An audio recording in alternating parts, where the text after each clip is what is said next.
Donc bonjour à tous et à toutes.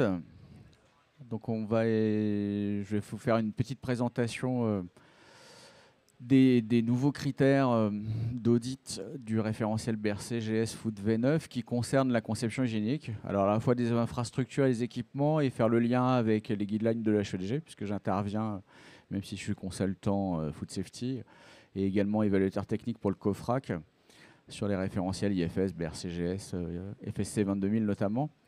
Là, j'interviens en tant que secrétaire de l'EHEDG. Je suis également formateur autorisé pour délivrer les formations officielles de l'EHEDG en langue française et en anglais.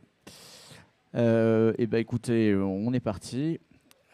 Donc, il était une fois la Global Food Safety Initiative, d'où GFSI, et qui a émis des recommandations sous la forme de documents. Alors, pardon. Maintenant, en 2020, donc on a un J1 et un J2. Donc le J1 est destiné aux bureaux d'études, ingénierie, équipementiers, architectes, sur comment on conçoit une hygiène de manière hygiénique et qui peuvent servir de base aux détenteurs de programmes de certification pour élaborer tout ou une partie d'un programme de certification. Et le J2 est destiné à ceux qui utilisent les usines et les équipements, donc aux industriels de l'agroalimentaire.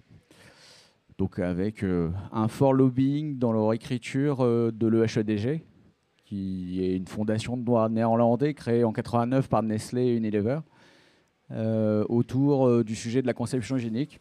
Donc on y retrouve plusieurs collèges, des industriels de l'agroalimentaire, des équipementiers, des cabinets d'ingénierie, des laboratoires également qui réalisent des essais, des tests pour valider la conception hygiénique et des consultants qui interviennent sur ces sujets-là, dont, par exemple, vous avez une illustration par ma personne. De ces documents-là, on a fait du lobby pour qu'ils soient intégrés en fait, dans les référentiels de certification, et notamment dans les référentiels de certification food. Donc on verra si le lobby a été efficace pour IFS, parce qu'il y a une conférence hier sur le sujet, et si dans la future version V8, il y a des exigences supplémentaires. Mais en tout cas, ça a été efficace pour BRC, puisqu'on a des exigences supplémentaires qui ont été rajoutées, qui sont en ligne avec des sujets en lien avec la conception hygiénique. Donc après, cette activité de lobby, on le fait aussi de manière pédagogique, puisqu'on a un livre blanc qui a été publié en octobre 2022, qui est téléchargeable gratuitement sur le site de l'EHEDG, w3ehedg.org, qui doit aider les différentes parties pour avancer sur ces sujets-là de conception hygiénique et également pour former les auditeurs sur ces thématiques-là et de voir comment ils peuvent aider les entreprises à y répondre et en tout cas au moins à les évaluer lors des audits. Donc si on vient sur le cœur de notre sujet, c'est quelles sont les nouvelles exigences qu'on pourrait retrouver dans le référentiel BRC Food V9 et comment on peut y répondre, notamment à travers les guidelines de l'HEDG. Hop là, je suis allé un peu vite. On va retrouver dans le guide d'interprétation des relations qui sont indiquées précisément.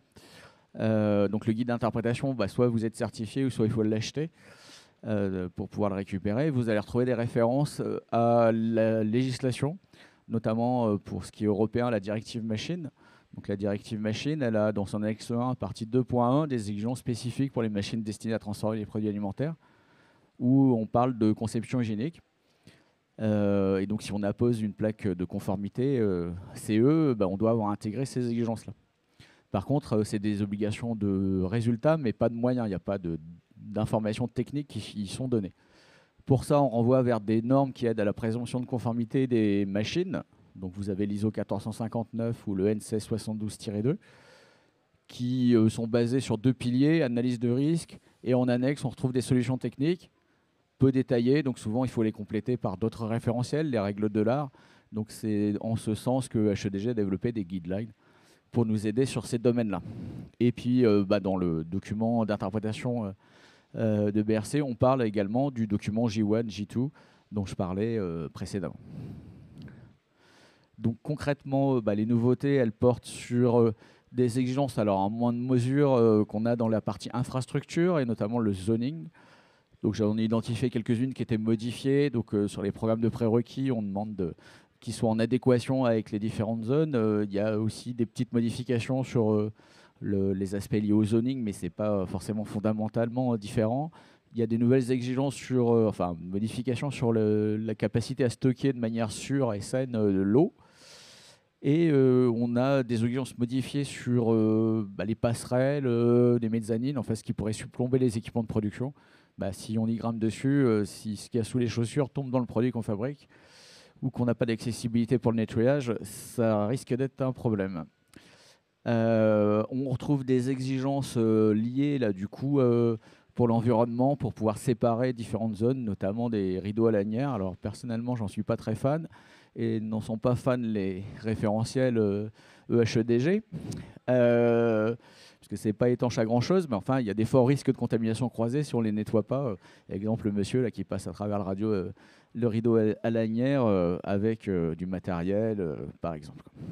On y retrouve aussi des exigences nouvelles liées au fait que, de par la dimension des lignes, des machines, on peut être obligé d'ouvrir certaines zones et de casser le zoning avec des panneaux amovibles, voire on est directement sur l'extérieur du site si on fait des transferts d'équipements assez lourds. Donc là, il faut s'assurer que quand ils sont à demeure, ils ne sont pas utilisés pour faire du transfert, ils sont vraiment étanches vis-à-vis du monde extérieur ou des différentes zones de l'usine. Et puis, quand on s'en sert, il faut gérer les travaux, sinon on se retrouve avec quelques ennuis qu'on a connus il y a des temps un peu lointains. Donc c'est aussi pour ça que ces exigences ont été implantées. Comment faire vous avez un document d'interprétation et de compréhension du zoning spécifique de BRC. Alors pour ceux qui l'ont écrit, en fait, ils participent aux travaux de l'EHEDG. Et en partie, c'est un copie-colle d'un guideline qui est le document 44 de l'EHEDG, avec quelques spécificités liées au référentiel BRCGS Food. Donc on vous demande, en fonction de la nature des process et de la typologie des produits, si c'est des produits qui sont emballés et où il n'y a pas d'interaction avec l'environnement, ou s'il y a une interaction avec l'environnement, c'est des zones de produits nus. Et les zones de produits nus, il faut les classer en fonction du risque que l'environnement de contamination ait une incidence sur la sécurité des produits.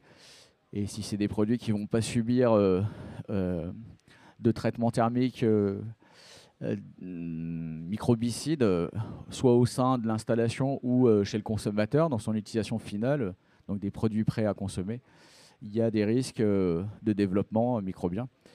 Et on vous demande de les travailler dans des environnements particuliers et séparés d'autres activités. Donc on est en plein dans l'approche zoning. Donc si on veut aller plus loin, parce que souvent ces guidelines et puis le référentiel, ils donnent des grandes lignes, mais ils ne vous disent pas vraiment comment faire à 100%. Donc là, il y a une richesse des documents EHEDG, donc vous pourrez les retrouver sur le site web w3ehedg.org. Donc c'est une fondation, donc on n'a pas de but lucratif. Néanmoins, on a un fonctionnement avec un système d'adhérents pour financer l'association. Et les guidelines peuvent être aussi achetés par des non-adhérents. Donc, vous ne payez pas votre cotisation, mais les guidelines sont payants quand on est adhérent. Toute la documentation est gratuite. Et donc, celui qui traite particulièrement du zoning, c'est le document 44. Vous avez le 47 aussi qui traite du sujet lié à la qualité de l'air dans les environnements et en lien avec aussi les exigences de zoning. Donc, en consultant ces documents-là, donc j'ai mis quelques extraits, on va y retrouver le sommaire. Donc on va retrouver des choses sur la construction physique du bâtiment, sur la ségrégation des zones entre elles. On va retrouver en fait une caractérisation de zone en fonction du risque de contamination du produit par l'environnement. Et pour chaque zone, on va donner des conseils sur la conception des murs, des sols, des éléments porteurs, des utilités qui pourraient y être implantées, des évacuations d'eau usée, et comment tout ça s'articule et comment on peut construire une usine cohérente et sanitairement satisfaisante en fonction du risque de contamination des produits qu'on fabrique. Donc c'est un document de plus de 150 pages qui est disponible en langue française, puisque votre serviteur en a traduit déjà 50, mais je n'étais pas tout seul. Et on y retrouve tout un tas d'exigences qui sont détaillées là-dessus, avec le document 47, là que je n'ai pas cité, mais qui vient en complément. On y retrouve par exemple des illustrations comme ça, où on va vous dire, pour répondre à des exigences de conception hygiénique de passerelles, de mezzanine, Voilà quel est le bon design. Donc de ne pas avoir de caillebotis à ajourer ou ce qu'on a sous les chaussures va tomber dans le produit, de se retrouver avec des surfaces pleines, tout en intégrant aussi des problématiques de sécurité. On ne va pas utiliser de la tôle complètement lisse, puisque sinon on perdrait aussi les opérateurs et pas que la sécurité des produits. Donc c'est des illustrations qui ne sont pas que des concepts, hein. Il y a des schémas, des solutions qui sont apportées dans les guidelines. Alors si on en vient stricto sensu sur la conception des machines, donc là il y a eu une refonte complète du chapitre 6 où on a des exigences qui sont formulées de différentes façons et on a renforcé les exigences d'hygienic design, mais aussi une notion, alors qui existait déjà avant, hein, dans le référentiel dans sa version 8, de spécification d'achat ou de cahier des charges, donc de bien définir de quoi on va avoir besoin, quels sont les dangers à maîtriser, et à partir de là, de dire de quoi on a besoin. Par rapport à ces éléments-là, évidemment, c'est plus détaillé que le petit listing que je vous donnais, et on va pouvoir trouver toujours, à travers les documents HEDG, des solutions pour pouvoir caractériser en fait concrètement comment on va faire. Donc vous trouvez aussi des explications dans le guide d'interprétation, hein, mais qui restent assez ouverts et qui ne donnent pas forcément de solution technique. Donc pour documenter une fiche d'achat et la structurer, on peut l'articuler autour des grands 5 principes de conception hygiénique, hein, aptitude au contact des matériaux, aptitude au nettoyage, aptitude à l'étanchéité, aptitude à la vidange et aptitude à la protection des produits, notamment vis-à-vis de fluides techniques, exemple lubrifiant. Mais ça pourrait être de la perte d'éléments de la machine qui pourrait générer des corps étrangers dans le produit. Pour structurer ça, nous, ce qu'on vous conseille, c'est d'utiliser le document 8. Il a l'avantage d'être gratuit. Il articule un certain nombre d'exigences autour des 5 concepts clés que je vous ai évoqués, qui sont aussi dans la directive machine que je précitais. Et là, ici, je vous ai mis le sommaire. Donc, pour l'instant, il n'est disponible sur le site web de l'EHEDG qu'en version en anglais et d'autres langues. Mais le français, il faut qu'on renvoie notre copie puisqu'on a un problème de template, puisque le siège de l'EHEDG est passé de Francfort aux Pays-Bas et on a changé un peu le graphisme, donc il va arriver sous peu. Mais sinon, ça vous permet de vous familiariser aussi à du vocabulaire technique d'autres langues. Et c'est intéressant qu'il soit traduit en plusieurs langues, puisque les fournisseurs ne sont pas exclusivement anglo-saxons ni francophiles. Donc on va se retrouver avec des mots techniques bien particuliers qui sont des fois des non-sens si on les traduit avec Google Translate ou d'autres outils. Donc là, il faut qu'on parle vraiment métier pour que ce soit vraiment concret. Donc je vous ai mis quelques extraits, hein. On parle d'exigences sur du design, pardon, mais aussi des éléments en lien avec la lubrification. Alors, je suis allé trop vite. Hop, là, ça va être mieux comme ça. Par exemple, alors c'est pas une nouveauté, hein, puisque c'était le document 8. Là, on est à la 3e édition. C'était déjà dans la première, d'utiliser par exemple des lubrifiants au contact fortuit. Mais c'est l'exigence qui vient en 2e. La première, c'est d'éviter que les lubrifiants fuient dans le produit. Et si ça fuit, on doit pouvoir détecter la fuite. On demande également dans le référentiel BRC GS V9 d'avoir une démarche d'évaluation des risques. Exemple, j'ai une machine qui sert à enlever les pierres et la terre dans des pommes de terre. C'est peut-être pas les mêmes enjeux que si c'est un stérilisateur qui est suivi d'un tank stérile pour pouvoir alimenter une remplisseuse de bouteilles de lait UHT. Ce qu'on lui demandera à la machine qui sert à enlever les pierres dans les pommes de terre, c'est plutôt d'être efficace pour enlever ces pierres. Les aspects liés au nettoyage, on les regardera peut-être un peu plus de loin. Et donc en fonction de ça, on demande de construire une démarche. Et pour ça, il existe des normes, donc j'en ai cité, qui sont des normes de présomption de conformité des équipements à la directive machine, et qui ressemblent à des démarches d'analyse de risque qu'on peut retrouver pour les procédés et les produits dans l'agroalimentaire, HACCP. Donc là, on est sur de l'évaluation des risques et des phénomènes dangereux qui pourraient se produire liés à la conception de la machine, à son utilisation, son exploitation, sa maintenance, sa réparation. Et on vous donne dans cette norme-là une méthodologie. Vous avez également le document 34 de l'EHEDG qui traite de ce sujet-là en termes d'analyse de risque. Donc il peut être une réponse pour pouvoir répondre à ce chapitre-là. de BRC. Vous en avez une autre où là, on était plusieurs à collaborer et à avoir écrit un guide de lecture en fait, d'interprétation des documents du JFSI, G1, G2. Donc il est gratuit, hein. Donc la traduction en français est en cours, donc il faudrait que je la termine. Il est disponible en anglais, hein, sur le site web de l'HEDG. Et donc par chapitre d'exigence, on a une explication de ce qu'on entend et ce qui est attendu, et notamment des sujets en lien avec de l'analyse de risque. Donc on a synthétisé en fait dans le même document comment on peut y répondre quand on est équipementier, cabinet d'ingénierie et ou utilisateur. Il y avait une réflexion pour en faire 2 documents, mais au final, un seul est largement satisfaisant. Donc quelques exemples de ce qu'on trouve dans le livre blanc. Alors là, j'ai traduit rapidement, donc il y a peut-être quelques erreurs de traduction. Et on fait le lien avec les documents HEDG ou des exigences réglementaires pour que derrière, ce ne soit pas quelque chose qui puisse être contesté. On s'appuie sur toujours des documents opposables, notamment l'art d'un audit, quoi. Donc c'est quand même un bon outil. Doit arriver prochainement, prochainement, quand on dit ça au sein de l'HEDG, c'est sur l'année 2023, un nouveau guideline qui est le document 58, qui est comment on peut mettre en place un système de management et des évaluations de risques avec des exemples concrets dans le cadre de la conception d'équipements ou d'infrastructures. Donc ça, il faudra attendre un peu. Donc le groupe de travail est en train de finaliser le guideline. En attendant, vous allez pouvoir trouver des choses très concrètes dans les guidelines de HEDG. Exemple, dans cette illustration-là, dans les 2 cas, on a un système d'agitation avec une motorisation. Dans la première, si ça fuit, c'est direct dans le produit.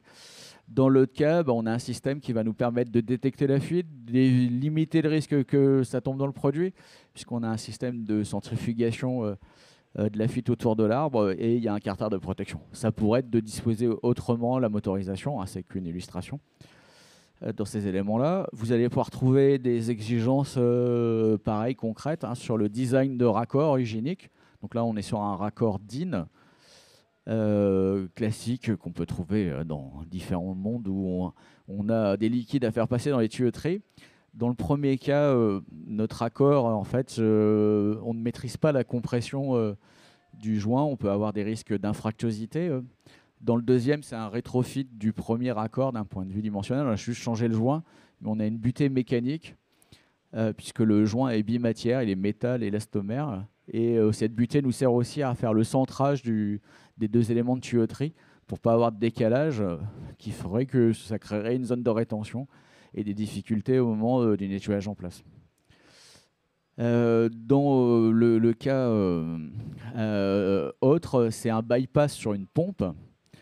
Et sachant que la pompe elle est positionnée dans une position non vidangeable, il restera par rapport à l'aspiration et au refoulement de la pompe toujours du liquide à l'intérieur de la pompe quand on arrête l'installation. Dans l'autre cas, elle est positionnée autrement, on lui a fait faire 90 degrés, et elle sera auto-vidangeable, et le bypass on l'a modifié pour pas créer de bras morts.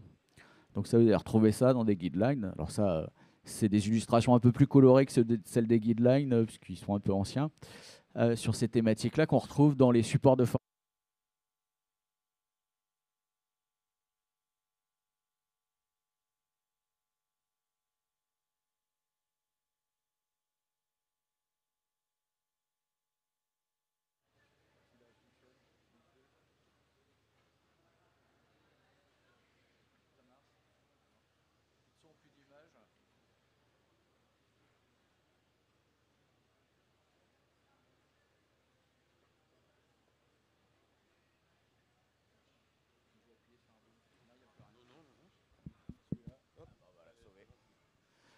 Bon, ça remarche, super.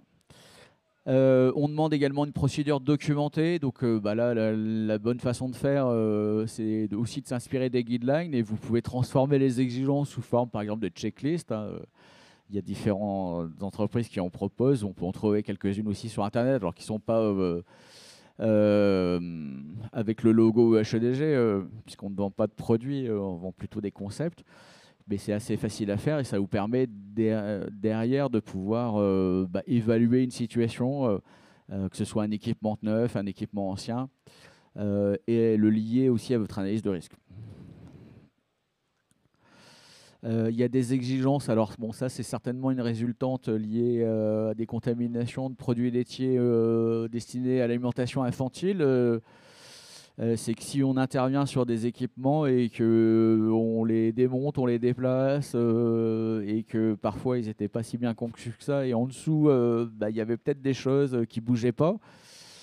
Alors, dans l'occurrence, ça n'a pas bougé pendant vraiment 13 ans, mais en faisant des travaux dans l'usine, on a un peu remué les ennuis, quoi. Donc là, on vous demande de réfléchir quand on va démonter des lignes, des parties de lignes, et pour savoir s'il n'y avait pas des petites bébêtes là, qui résistaient, qui ne posaient pas de problème parce qu'elles ne bougeaient pas, et qu'on les remet un peu partout dans l'environnement de fabrication. Donc là vont être impliqués forcément les travaux neufs, la maintenance, et qu'on se pose des questions avant de faire quoi que ce soit.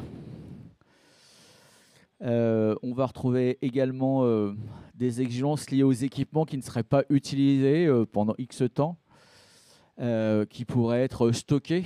Alors exemple, là, on est dans une zone, un peu le cimetière des éléphants de l'usine, et il y a une belle palette qui sert à tenir le couvercle du mélangeur, quoi.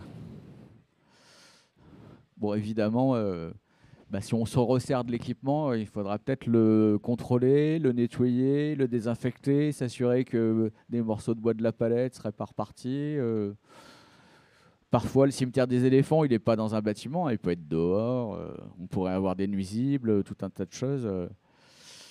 Donc ça, c'est des retours d'expérience qui ont fait qu'on a introduit ces exigences-là formellement. Mais normalement, quelqu'un qui est constitué et qui a une bonne vision de la sécurité des éléments, il n'avait pas besoin qu'on écrive ces exigences dans le référentiel. Il doit se poser ces mêmes questions. Mais là, on vous demande de le procédurer et de faire une analyse systématique, quoi. On trouve aussi des exigences sur ce qui est mobile. Alors là, il faut déjà faire un inventaire, mais on peut imaginer que c'est un transpalette, un chariot, un Fenwick. Ça pourrait être une servante qui sert à transporter les outils de la maintenance, un petit chariot, je ne sais pas quoi, 3 petits points. Et donc ça, quand ça se déplace d'une zone à des niveaux d'hygiène différents vers une zone hygiéniquement préservée, il faut se poser la question si ce n'est pas un véhicule pour les contaminants, quoi. Et donc là, on demande de réfléchir à comment on va faire rentrer dans la zone, si c'est vraiment compatible, s'il ne faut pas faire des ruptures de charge. C'est ce que vous retrouverez comme recommandation dans le document 44 de l'EHEDG. Alors j'ai repris, je ne sais pas si c'est une bonne idée, mais c'est les retours d'expérience on n'en voit plus beaucoup. On avait ça, qu'on a eu le droit d'un peu de sortir de chez nous en 2020. C'était les systèmes de désinfection par portique des chariots, là, où tout le monde avait peur du coronavirus, là. Mais ça peut être des options de mettre des sas hygiéniques et puis surtout des bonnes pratiques, quoi, pour limiter les risques de contamination croisée. Alors sachant qu'on fait souvent un focus sur le danger microbiologique, mais le zoning et ces règles-là de circulation peuvent s'appliquer aussi à la transmission d'autres dangers au corps étranger, chimiques, et sans oublier les allergènes alimentaires, notamment s'ils sont pulvérulents. Il y a également des exigences dans le référentiel sur les chargeurs de chariots qui fonctionnent à l'électricité. Et donc souvent, ceux-là, ils ont tendance à aller un peu se déplacer dans des zones moins hygiéniques parce que certaines batteries, quand vous les rechargez, ça émet de l'hydrogène. Donc on a besoin qu'ils soient dans des... Celui-là remarche, voilà. Bon, on en a 3, hein, donc on s'en sort.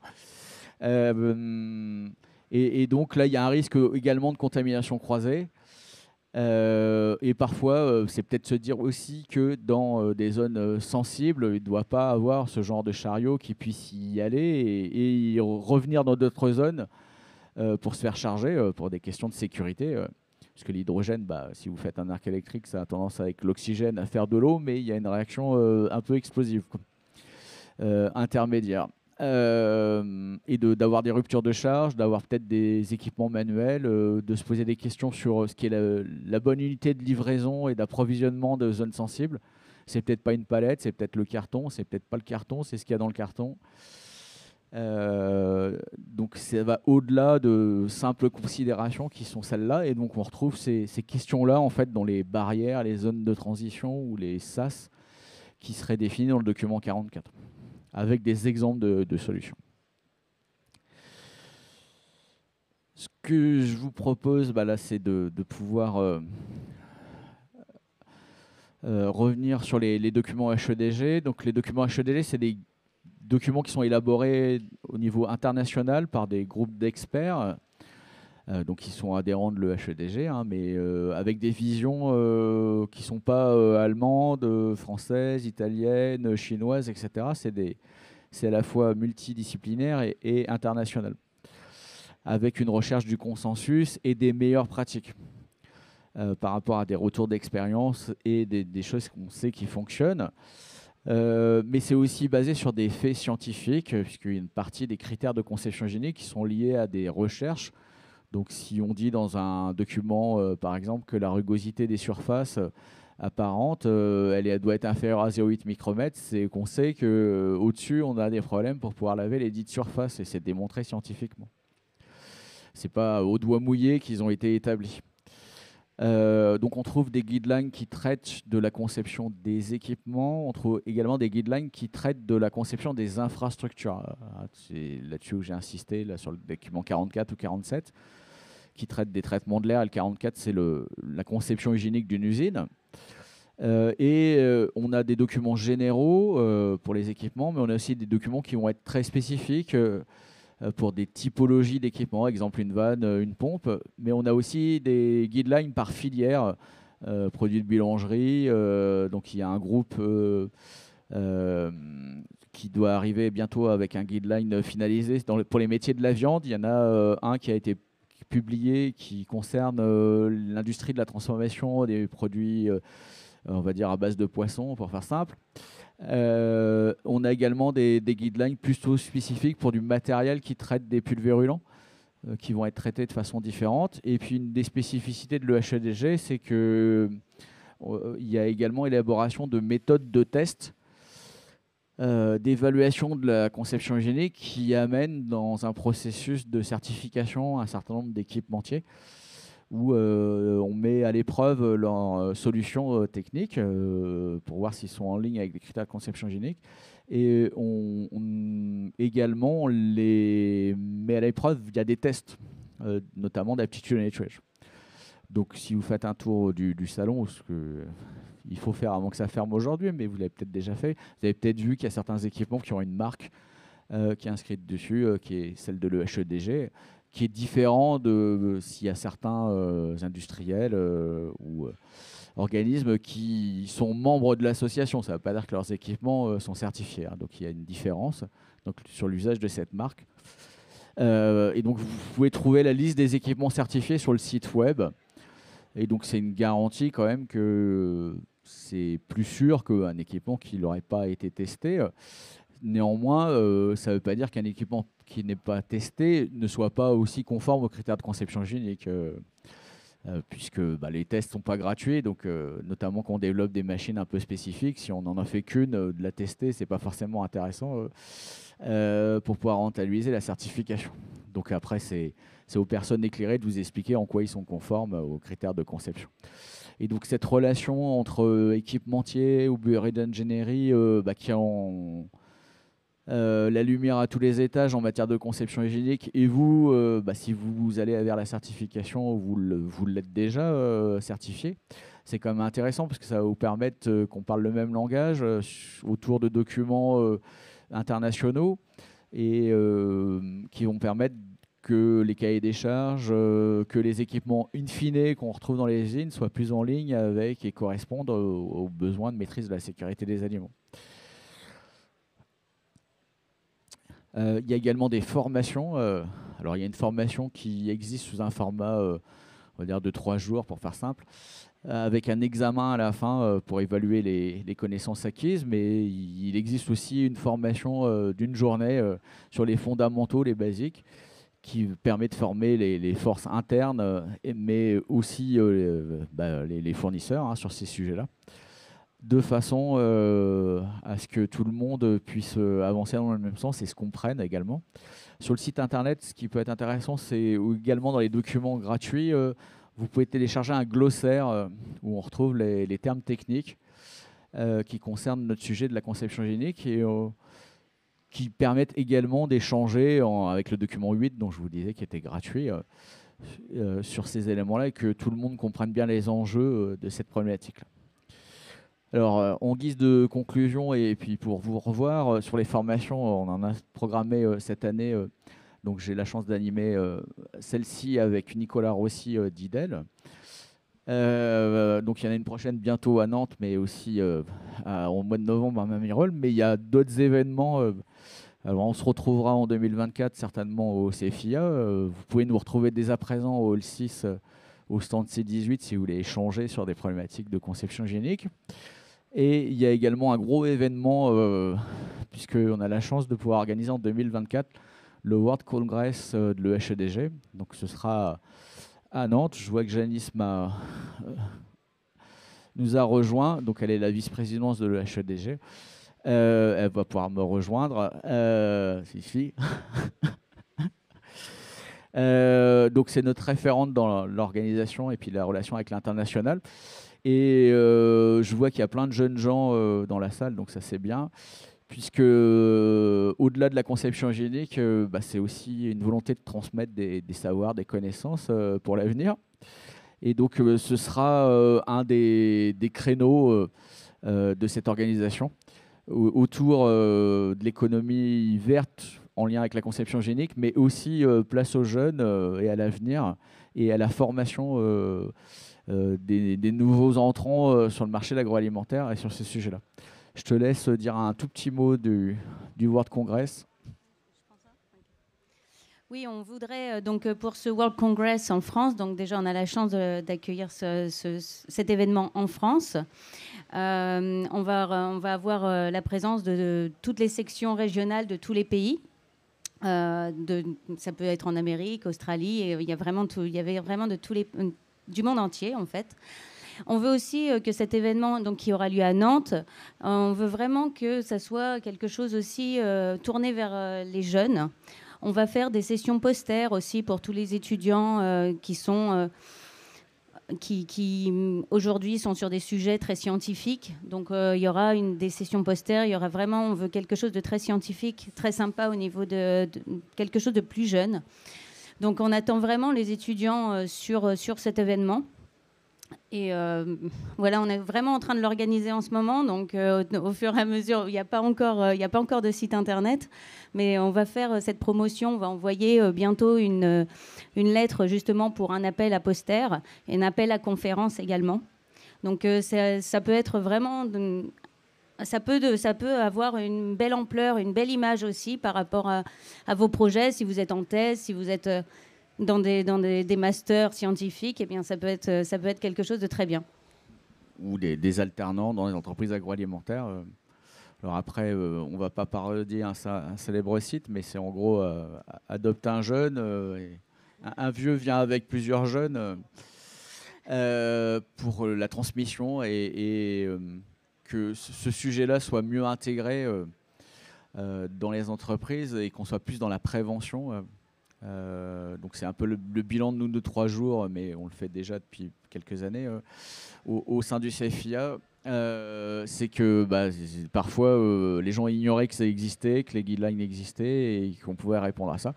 Donc c'est aussi pour ça que HEDG a fait du lobby auprès des détenteurs de programmes de certification, puisqu'on sait que c'est aussi un moyen d'avancer et de prendre conscience que c'est une des cordes à l'arc de la maîtrise de la sécurité des aliments et dans le préventif. Parce que bien souvent, il n'y a pas de solution miracle pour nettoyer ce qui ne l'est pas nettoyable. Ou ce qui est mal conçu, on ne le transformera pas. Et écoutez, il nous reste un peu de temps pour des questions, une dizaine de minutes. Donc je vous laisse m'en poser si vous en avez.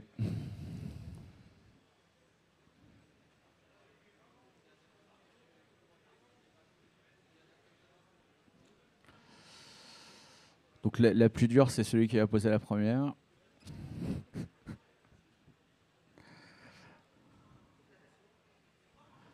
Pas de questions? Alors soit j'étais pas intéressant ou soit c'était très très clair.